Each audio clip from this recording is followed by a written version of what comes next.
Welcome, everyone, to a new series that we have called Nutrition Made Simple. Today, Katie and I are going to discuss New Year's resolutions. Of course, we all are thinking along those lines, and everyone may have a different idea about it, but I would like to share my thoughts, and Katie would too, on this subject. Hopefully, that will give you some great ideas of how to proceed on this path. So what are some of the biggest stumbling blocks you've seen for people starting out with their resolutions? You know, I've been watching people's health for almost 43 years, and every year at this time, a big chunk of the population is making certain commitments to their life as far as health and maybe some other areas. Of course, I focus on health. And many of the mistakes that are made is they're not very thought through.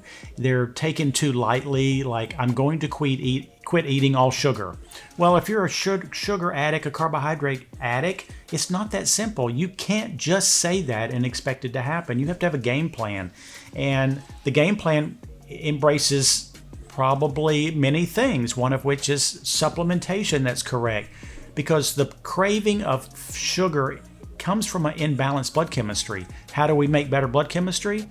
Lifestyle, exercise, sleep, and supplements, omega-3s, vitamin Ds, many things, and getting blood testing.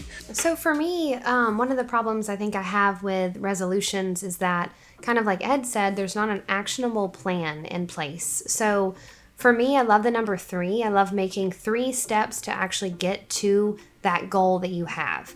So if the goal was to eat healthier overall, well, how are you going to do that? So in my life, and I'll give a personal example, I have a young son, and so my husband and I are very busy. We're working and also being a parent.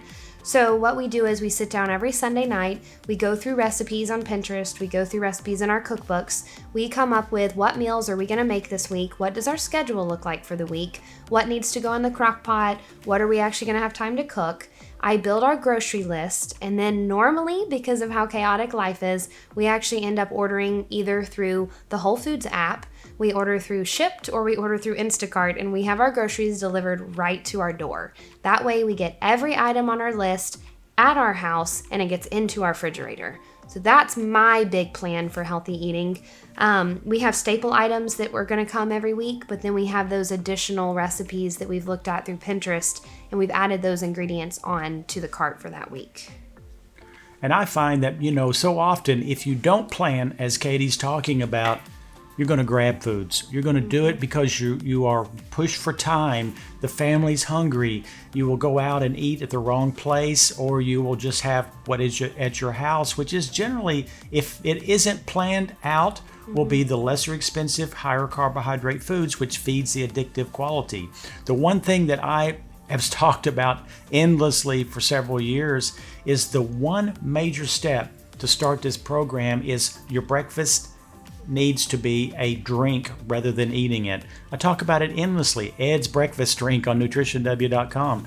That has been a game changer for me and many people. Once you start your day wrong, cereals, bagels, junk food, sweet teas, anything that's going to spark the insulin within the system, you're doomed for the day. You're going to crave all day long. Don't matter if you even eat great. So I am a huge fan of putting together a keto drink, which you can look up Ed's Breakfast Drink on nutritionw.com or come in and talk to us. But it's a high-fat, healthy drink with protein and low carbs mixed with greens powder and a probiotic.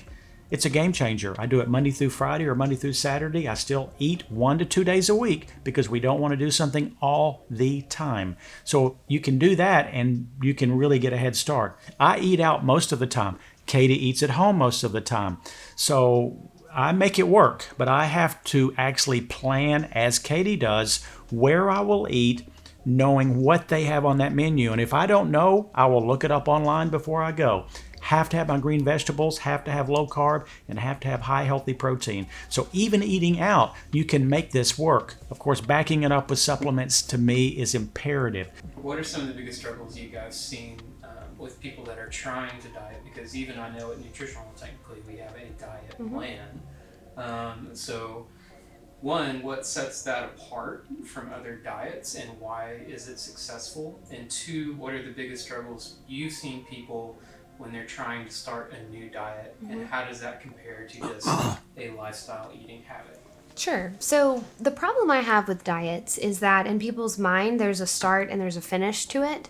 Well, that's not really what a diet is about. To be honest, we are looking at how can we change our eating habits to set ourselves up for life. So it's not meaning let's do this diet with the purpose of losing weight and then let's never eat healthy again. That's not the point. And so I don't really love the word diet because I think it's misunderstood in our culture and society. So for me, a healthy lifestyle, we're looking at long-term change. There's never going to be a time where sugar is healthy. There's never going to be a time where excessive carbohydrates are okay. And that's not changing or going anywhere. So we've got to look at habit and lifestyle changes so that we don't go down that road of unhealthy eating to create unhealthy blood chemistry.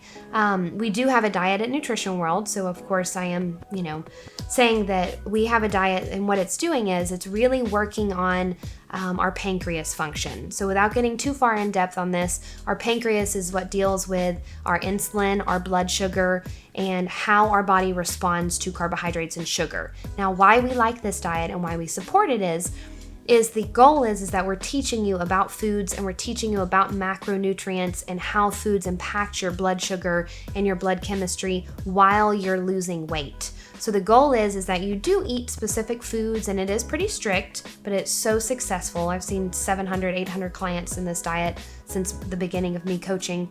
And once they go through this diet, then I set them up on a maintenance plan, which means ultimately a healthy lifestyle. So one of my favorite doctors says that a diet is not a vaccine against gaining weight, because you don't just do the diet and then know that you're never going to get that weight on again. No, we've got to create that lifestyle. So I completely agree with everything Katie's speaking about.